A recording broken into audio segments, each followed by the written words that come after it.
الحلقة ديالنا اليوم تتهضر على واحد العلاقة وواحد الصداقة ما بين جوج عيالات، علاقة غريبة. ولكن نبغي نقول لكم أنا ديما تنقول لكم بعدوا الدراري بعدوا الدراري بعدوا الدراري بعدوا الدراري، ولكن لما تنخرج الشارع وتنتلاقى بالناس غاديين مع وليداتهم، سيتو العيالات غاديين مع وليداتهم، تنسلم على تيطلبوا مني تيسلموا عليا او تيتصوروا معايا، وانا شخص عمومي ماشي ديال راسي، وليد ديال الناس. تيسلموا عليا، لما تيسلموا عليا تيكون مع الدراري صغار، تنقول ليه تقرا مزيان واش نجحتي، تتقول لي امو هذا راه متبعك، تتبع الحلقات ديالك. تنقول لهم يا ودي راه تنقول لكم بعدوا الدراري الصغار بعدوا الدراري الصغار. عليا وليت ندير احتياط لما تنقول الحلقات ديالي باش في بعض الحالات ما يفهمونيش الدراري الصغار، وانتم اللي سولوكم شرحوا لهم كما بغيتوا نتوما، انا ما يفهمونيش شي حاجه اللي هي تتمس ولا شي حاجه اللي هي شويه ما خصناش نقولوها لهم، ما خصهمش يسمعوها. تعرف كيفاش ندوز انا وكيفاش نطرب عليها كما تنقولوا، كيفاش نبعد منها.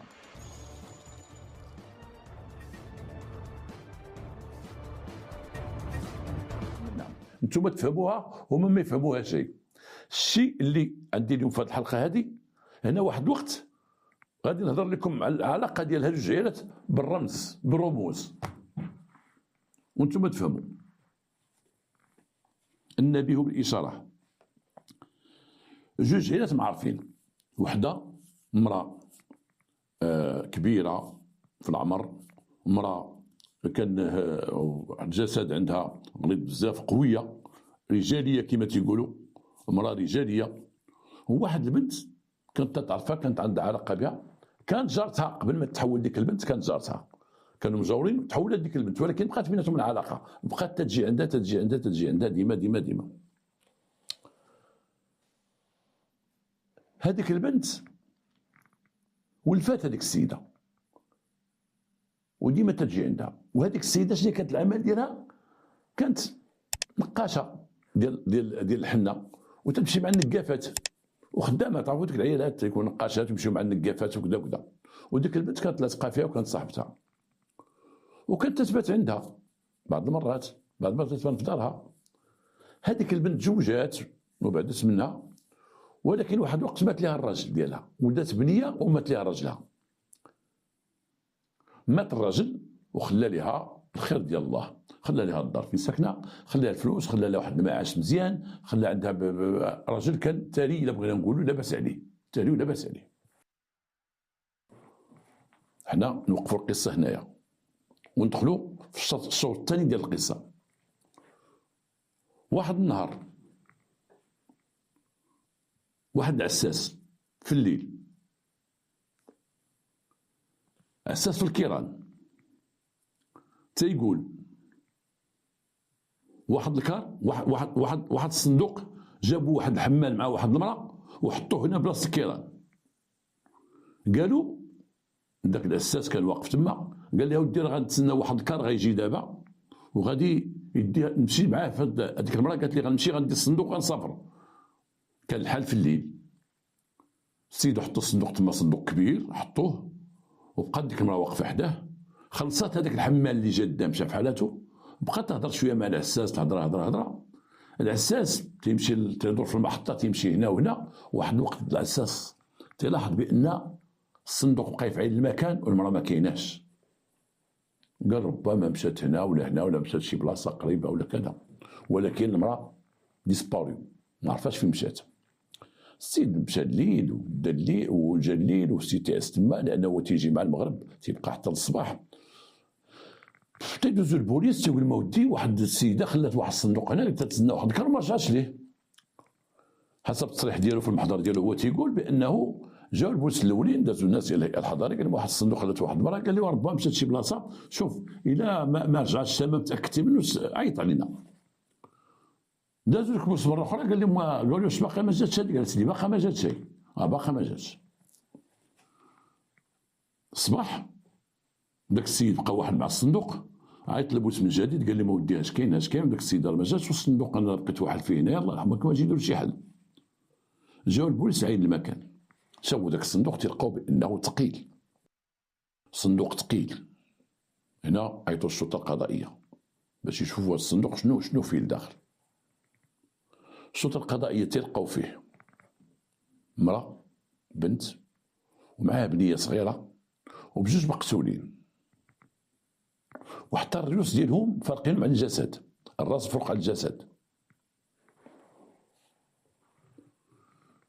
بداو العساس تيسولوه كي داير هاد المرأة، كي داير هاد الحمال، كي داير هذا، تيسولو فيه. الحمال تيقول اسيدي واحد المرأة غليظة محنة يديها هاكي دايره وكي ما تعرفها شيء. الحمال انا ما رديتش ليه البال، جا هنايا جايب عنده واحد الموتور الصندوق هنايا وزادوا فحالهم، المدينة راه كبيرة، انا ما عرفتش شكون هو. هنا مسكين الحمال، هنا مسكين العساس لابد ما تيبقى تحت مساءلة، شكون عاود تقول خبر، عاود تأكد، عاود تعرفوا ذاك البحث كيفاش تيكون.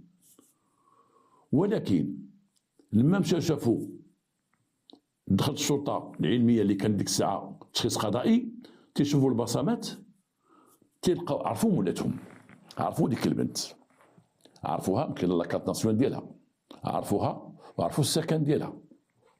مشاو السكن ديالها تلقاو السكن ديالها مسدود. الجيران عاتوا مع عائلتها فين ساكنين، مشاو عند عائلتها، جات العائله قالوا لهم اودي هادي بنتنا وهادي بنتها، وراهم جثه، وحنا الله اعلم ما عرفناش شكون اللي قتلها، ولكن بنتها تعيش مع بنتها بوحدها وعندها واحد خدامه عايشه معها. ولكن شكون اللي دار لها هادشي الله اعلم، حنا ما تعرفوش. ما عندها عداوه، ما مخاصمه، ما تيسالوها فلوس، ما تتسال فلوس، مراب ديالها لاباس عليها ما خاصها حتى خير، حنا تنجيو نشوفوها ونطلعوا عليها ونمشيو. وريونا الخدامه، مشاو جابوا الخدامه ديالهم، مشاو جابوا الخدامه. هذيك الخدامه قالت لهم اودي هي ما عندها فين تمشي وما تخرج حتى شي بلاصه.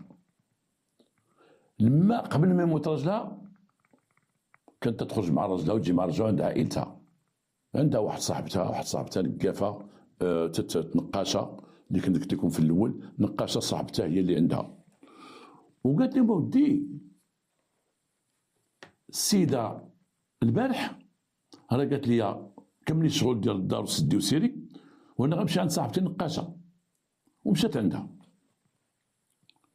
السيده هذيك الخدامه تقول انا ديما تمشي عند واحد النقاشه، ومشات عند النقاشه اللي تنقش الحنه، ولكن انا ما عرفاش النقاشه، انا عمري ما تصاطحت مع النقاشه وعرفتها في وجهها وداك الشيء، وانا عاد خدمت عندهم، عاد وليت خدامه، ولكن ما عرفاش شكون هاد النقاشه هذه. اذا السيده تقول بانها مشات عند النقاشه، خصنا نعرفوا شكون هي هاد النقاشه اللي مشات عندها، نقلبوا شكون هاد صاحبتها. رجعوا للعائله ديال البنت، العائله ديال البنت تقول هي كانت واحد النقاشه جارتها كانت ساكنه حداها وتحولت من حداها لما تزوجات، ولكن بقات علاقه بها. مشاو عند ديك النقاشه، مشاو عندها، دخلوا عندها، تعرفوا النقاشات برد الحنه تيجوا عند العيالات وداك الشيء وهذا وهذا. سولوها تيقولوا لها السيده جات عندك البارح؟ قالت لهم ما جاتش عندي البارح. قالوا ديما تجي عندك؟ قالت لهم ما بقاش تجي عندي، من نهار تزوجات ما بقاش تجي عندي. كيفاش؟ تماما. قال تماما ما بقاش تجي عندي. هنا ولات مواجهه مع العائله ديال الضحيه، العائله ديال الضحيه تقول لك لا تمشي عندها، ديما جالسه معاها، ديما جالسه معاها، وديما هذه وديما هذه وديما هذه. هي تقول لا انا من تزوجات ما جاتش عندي. هنا دازوا الناس للجيران، بقاو تيسولوا الجيران اللي حداها، لقاو جارات تيقولوا لا تدوز عندها، ديما تنشوفها داخله خارجه عندها، كانت عندها غير هاد الايام. ولا علاش كذبات؟ هذاك الكذوب ديالها جعل باش تقلب الدار، يتقلبوا الدار كامله. ربما هاد السيده دات لها شي فلوس ديالها او داب ديالها او شي حاجه داتها عليها او شي، بقاو تيقلبوا الدار. لما بداو تيقلبوا الدار ما لقاو في واحد البيت واحد الزريبيه عليها اثار ديال الدم، وواحد الزربيه كبيره مصبنه ومحطوطه في واحد القنت، وشي حوايج كبار مصبنين وطاوات ديال السدادر وداك الشيء مصبنين. قال له واش هادشي عندك شي خدامه تتصبن لك؟ قالت لهم لا، صبنتو غير راسي، هادشي توسخ وصبنتو. بقاو تيقلبوا تيشوفوا اثار باقي ديال الدم، رغم ان السيده نطفات، داك المحل نطفاتو، ولكن لقاو اثار ديال الدم. ما لقات السيده كيفاش تجاوب. بقاو تيقلبوا في الحيلي ديالها وفي الذهب ديالها، لقاو عندها شي حيلي وشي ذهب، عرضوا على العائله ديال الضحيه، قال لهم شوفوا لي يكون شي ذهب هادو ديال بنتكم، تعرفوا على واحد الدبليج وعلى واحد الخاتم واحد الساعه، تيقولوا هذه ديال بنتنا، هذه ديال بنتنا. في الاول قالت لهم لا ديالي، وفي الاخر قالت لهم لا خلاتهم عندي. فوقاش خلاتهم عندك؟ من جات عندي، فوقاش عندك البارح ولا البارح؟ علاش نكرتي؟ هنا السيده عمقوا معها البحث، عمقوها البحث وهي تعترف بان هي اللي قتلتها. ولكن علاش قتلتها؟ هاد السيده تزوجات راجل غني، وتزوجات راجل عنده فلوس، وهي كانت مصاحبه مع هاد السيده، مصاحبه معها حتى قبل ما تتزوج، كانت جارتها وتصاحبت معها، بقات مصاحبه معها وهي مزوجه، وبقات مصاحبه معاه لما مات راجلها وترملات. وعلاش قتلت هاد السيده؟ ما مشاتش هي الفيلا ديالها بسرقت لها الذهب ولا شي حاجه، واش هي قتلتها على داك الدبيليج وداك الخويتم وداك المشكله ديالها؟ لا، ما كما تنقولوا اتاكوها بحجج دامغه، وما لقات كي دير، ما لقات الا تعترف. شنو قالت في الاعتراف ديالها هاد السيده علاش قتلت؟ قالت لهم كانت صاحبتي من صغرها وانا مصاحبه معها، والصحبه ديالها هي اللي ما خلاتنيش انا نتزوج، كيفاش ما خلاتكش تتزوجي؟ والو، انا كنت دايره فيها كل شيء، كنت دايره فيها خويا وعمي وصاحبتي وراجلي وكل شيء دايره فيها فهاد السيده هادي. ايوا، والمهم انا لما تزوجات انا بقى فيه الحال، مشات عليا وبقيت شاده فيها، ديما تنقولها تجي عندي، تنقول لها راه بلا بك ما نقدرش نعيش، خصك تجي عندي. وتتقول لما طلقات، لما ترملات وماتت، مات راجلها، رجعنا الصداقه اللي كانت بيناتنا، يوم خصها تطلع عليا، الا غابت نهار ما تغيبش النهار الاخر. حتى علاش هاد الصداقه بيناتكم حتى لهاد الحد؟ قالت لهم حنا هكا دايرين، انا وياها ما فرقنا غير الموت. وعلاش قتلتيها؟ انا قتلتها لانه سمعتها بغات تتزوج، عاوتاني بغات تتزوج، سمعتها بغات تتزوج، وقلت لها داك السيد غيدير لك غير فلوسك وغادي يعريك ويديك فلوس اللي خلى المرحوم راجلك وكذا، ونهيتها وهضرت معاها وحدرتها، قلت لها عندها كي ديريها، ودارتها وقالت لي شوف انا غنتزوج ما تقول لي والو. والسيد جابتو حتى لعندي وسلم علينا ومشى، وقالت لك غنديرو الكاغيط وداك الشيء. عاوتاني بغاتني تخليني بوحدي وانا لا.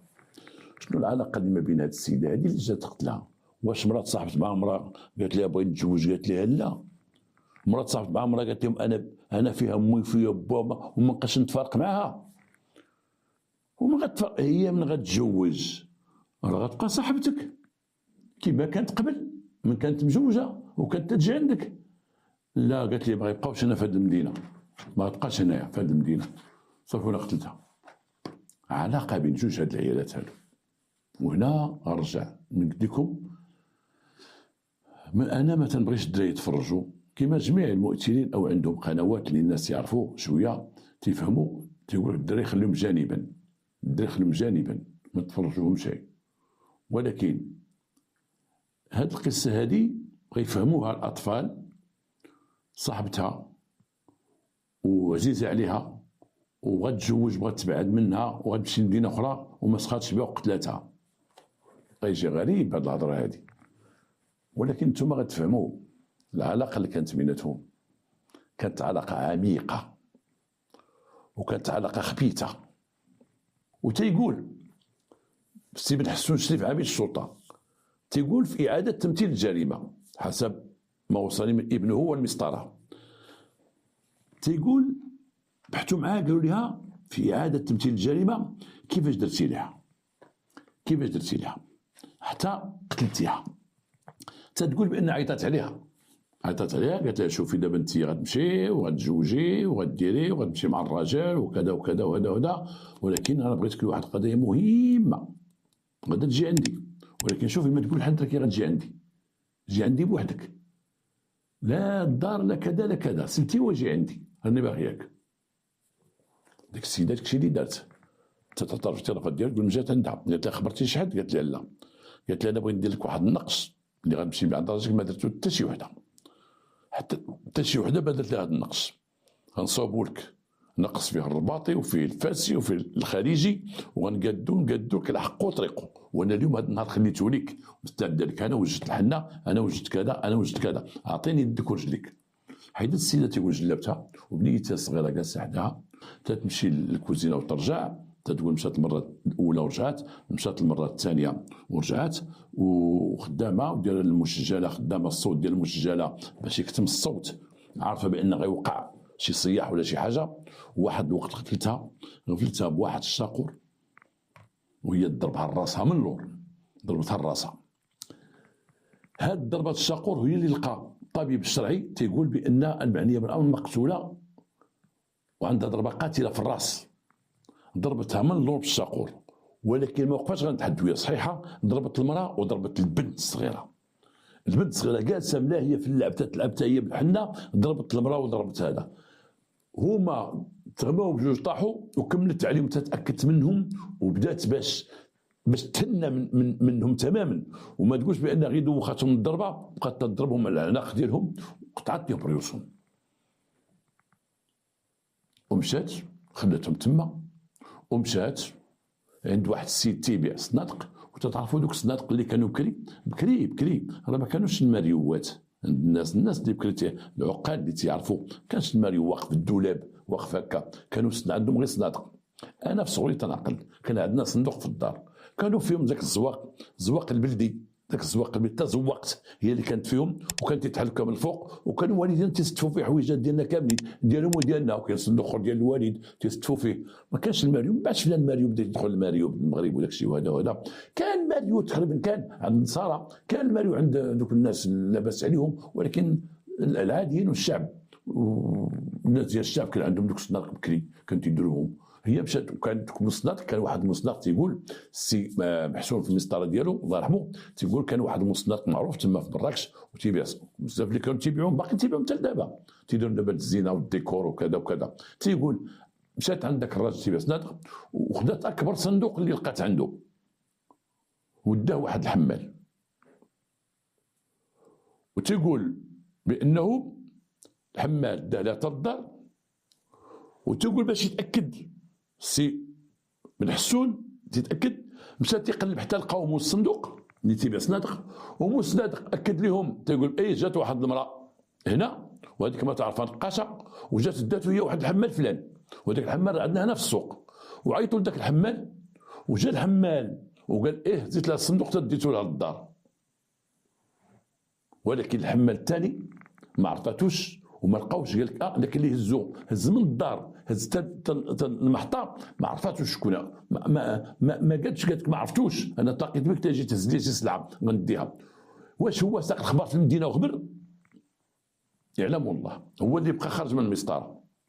ولكن الحمل الاول اللي الصندوق دار الدار لقاو بهاد الحجاج باش قداو عليها بانك الصندوق ديالك ها الحمل اللي جابوا لك، ها من عند من شريتيه، ها فين ديتي حطيتيه، لان حتى العساس اللي في المحطه قال لهم هي هذه اللي عرضوها عليه، هي اللي جابت الصندوق ومشات.